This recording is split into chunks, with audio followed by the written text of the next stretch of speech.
នេះបងមកយក20គីឡូហើយសល់10គីឡូដាក់តង់ឯងថាពិតត្រូវដាក់30គីឡូតែបងយក20គីឡូហើយឥឡូវចាយបង20គីឡូក៏សេវាមកពីឈុកកពតបងប្អូន15000សេវាអូខេហ្នឹងហើយបងប្អូន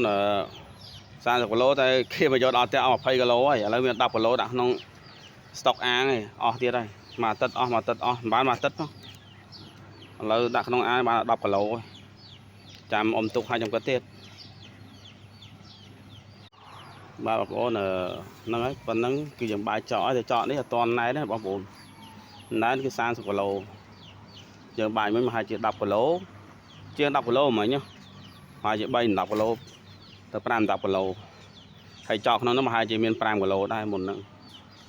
ចឹងតិចទៀតនឹងដុសពេញតែ2ថ្ងៃ3ថ្ងៃពេញអស់ហើយបងប្អូនប៉ុណ្ណឹងចំហតិចទៀតនោះតិចទៀតហ្នឹងយ៉ាងយូរ3ថ្ងៃចុះ